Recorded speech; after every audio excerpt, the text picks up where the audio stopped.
On demande jamais à quelqu'un qui a fait des enfants, mais pourquoi t'as... Alors moi maintenant je le fais parce qu'en ce moment c'est la fin du monde. Donc dès que quelqu'un m'annonce une grossesse, je suis là. Vraiment éventuellement une séquence ou l'autre, mais le ton, l'esprit doit rester le même. Parce que sinon vous perdez votre identité Après, au niveau des goûts, moi là j'ai parlé de classique, mais j'ai aussi parlé d'un livre de young adult. Donc en fait, moi je m'intéresse à tout type de littérature parce que je pense que toute littérature a un intérêt certain.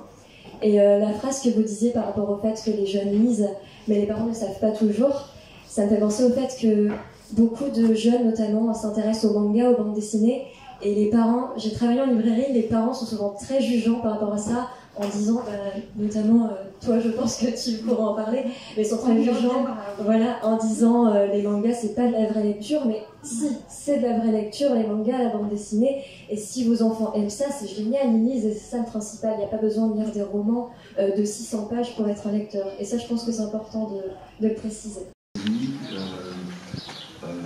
On parlait des événements de façon un peu générique pour parler de ce qui se passait au Burundi, au Rwanda, au Zaïre à l'époque.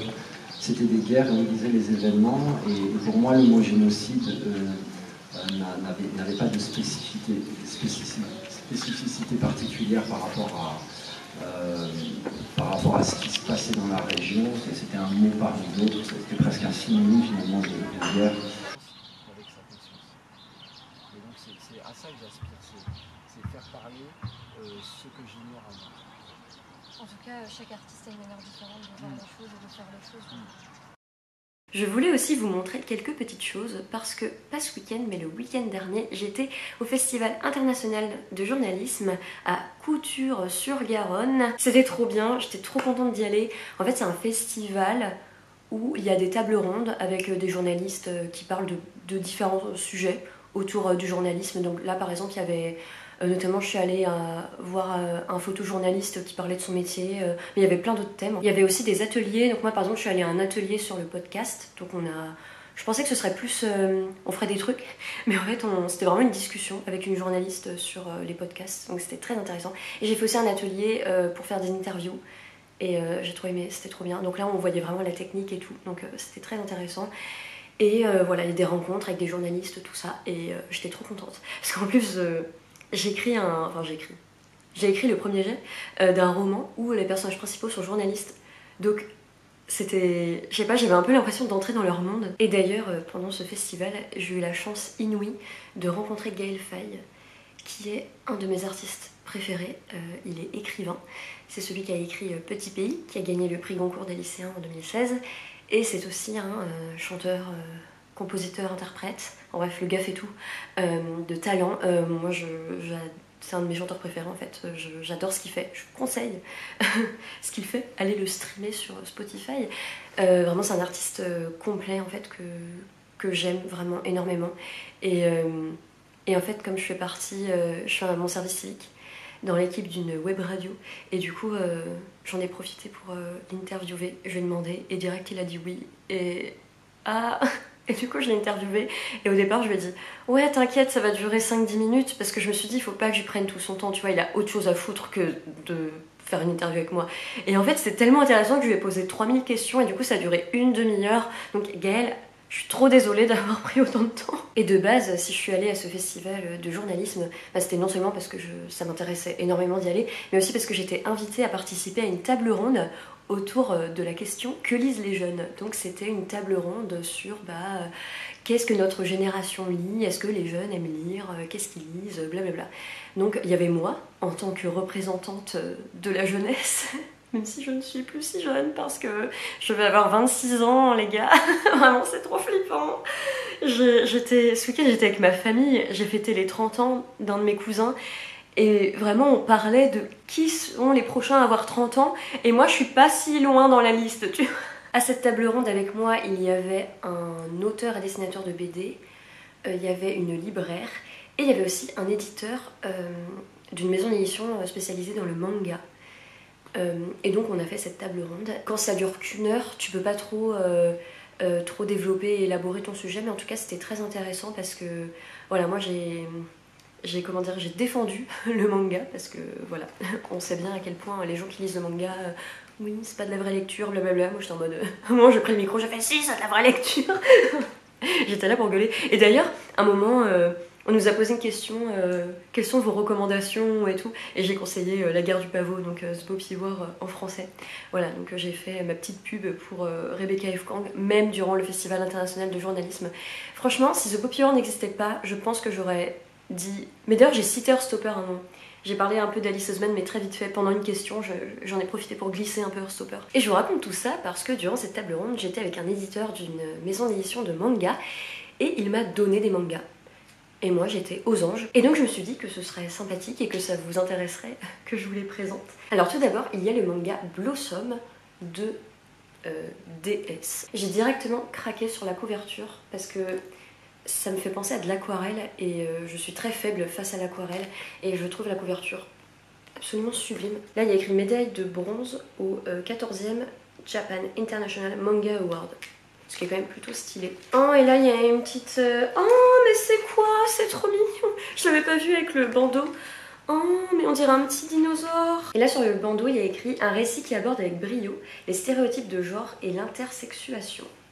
Tout ce que je sais de ce manga, c'est que ça parle de transidentité. L'éditeur, quand il me l'a donné, il a dit « Tiens, ça va te plaire, ça parle de transidentité. » Et j'ai dit « Ok, je prends tout de suite. » Les adultes ont toujours dit à Yufan qu'une fille devait se comporter comme une fille. Apprendre le piano, être calme et digne plutôt que bruyante et brutale, porter des jupes. Sous la pression de sa mère et de sa grand-mère, Yufan n'a d'autre choix que de cacher qui elle est vraiment et de s'habiller comme la fille qu'elles veulent qu'elle soit. Ce récit traite de l'évolution de Yufan au travers de sa quête d'identité et d'acceptation, mais aussi de l'évolution de sa famille et de la société taïwanaise avec comme point d'orgue la légalisation en 2019 du mariage pour tous à Taïwan. Et à l'intérieur... Oh mais ce petit dinosaure là, il est trop mignon. Franchement ça a l'air beau. Oh il est trop beau là, la case, c'est trop beau. Et je crois d'ailleurs que ce manga est sorti très récemment, donc je vous dirai mon avis, mais en tout cas... la couverture est sublime et la thématique est très intéressante et très importante. Donc j'espère que le manga est à la hauteur de mes espérances. J'ai aussi eu Ichitiophobia de Lilongche. Le manga aux multiples récompenses, médaille d'argent du prix international du manga au Japon, prix de l'œuvre de l'année lors du 7e Golden Comic Award. C'est vrai que là comme ça, le dessin ça me donne pas du tout envie, c'est pas du tout mon style. Mais ça peut être intéressant. Et en fait, ce qui est très intéressant dans ce manga, c'est que, je sais pas si vous allez remarquer, là je fais défiler un peu les pages, et bien en fait c'est un manga qui ne comporte pas de texte. Il n'y a pas de bulle de dialogue, pas de... Voilà, il n'y a aucun texte dans ce manga. Donc, ça m'intrigue, ça a l'air intéressant. Grâce à un dessin très détaillé et soigné, l'auteur réussit l'exploit d'une narration sans texte, un récit inspiré de sa peur des poissons. Je m'attendais pas à ça. Transcendé dans une histoire délirante. Une œuvre unique et sublime à voir à tout prix. C'est vrai que le résumé donne envie. Ça a l'air unique, en effet, c'est le terme. La peur des poissons, je m'attendais pas à ça. Donc, puis le fait que ce soit sans texte, bah, je pense que ça se lit assez vite. Donc, je pense que j'y jetterai un coup d'œil quand même. Et j'ai aussi eu, parce que je suis pourri gâtée, Soulmate. Alors c'est le premier tome sur 3 tomes, qui ferma les yeux et s'endormit dans l'étreinte chaleureuse de sa petite amie Yonzi. Elle se réveille alors 10 ans auparavant. En plus, ces deux meufs, vraiment, I'm here for that. De retour au lycée, qui y voit une chance de sauver l'amour de sa vie. Attends. Mais elle meurt? Attends, je comprends rien. Qui ferma les yeux et s'endormit dans l'étreinte chaleureuse de sa petite amie Yonzi. Donc là, tout le monde est vivant. Elle se réveille alors 10 ans auparavant. De retour au lycée, qui y voit une chance de sauver l'amour de sa vie de sa maladie en phase terminale. Mais c'est qui? C'est Yonzi ou c'est... Ah, peut-être que Yonzi, c'est sa nouvelle meuf. Mais sa meuf au lycée est morte. Bon, j'ai pas tout compris.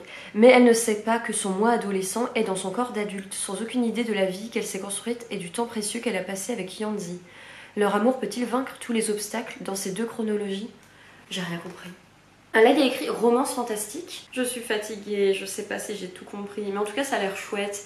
C'est des meufs, il y a une histoire d'amour et ça a l'air un peu mélancolique. Moi je suis là pour ça, écoutez, je vais le lire. Et puis s'il me plaît, bah, je vous dirai ce que j'en ai pensé bien évidemment. Et puis si ça me plaît, je prendrai les 2 autres tomes. Voilà. J'espère que ça se finit bien parce que sinon je vais avoir le cœur brisé. Ça va me motiver un peu à lire des mangas et je suis contente. En plus ça va me permettre d'aller un peu plus vite dans mon objectif Goodreads parce que en ce moment je ne lis pas, enfin en ce moment. Là j'ai lu The Burning God très vite, ça m'a replongé dans la lecture mais c'est vrai que depuis le début de l'année je lis vraiment pas beaucoup. C'est pour ça que j'ai pas fait le Mid-Year Book Fuck Up Tag qui est un tag que j'aime beaucoup, que je fais chaque année. Mais là ça servait à rien en fait. J'ai vraiment lu très peu de livres depuis le début de l'année. C'est comme ça, j'ai d'autres choses à faire, tu vois, mais c'est vrai que ça me déprime un peu. Eh bien écoutez, je crois que c'était tout ce que je voulais vous dire. Je voulais vous montrer aussi, du coup, j'ai fait dédicacer mon exemplaire de Petit Pays à Gaël Faye. Et regardez la dédicace qu'il m'a faite. Amitié! Meilleure dédicace de ma vie, en même temps j'en ai pas eu énormément. Vraiment, je l'ai installé comme ça dans ma bibliothèque parce que vraiment, j'aime trop. Ce coin de ma bibliothèque est vraiment très beau, avec Taylor, forcément. Là derrière il y a des livres qui se pètent un peu la gueule. Mais vraiment j'aime trop ce coin de ma bibliothèque, je trouve trop beau. Et après au-dessus tu vois c'est un peu la pagaille. Je ne sais pas à quel point cette bibliothèque est bien rangée. Il faut se dire qu'il y a un sens logique, mais ça fait qu'il y a des étagères où il y a énormément de livres et cette étagère où il n'y en a pas beaucoup. Mais c'est trop beau. He was sunshine, I was midnight rain. He wanted it comfortable, I wanted that pain. He wanted a bride, I was making my own name, chasing that fame. He stayed the same.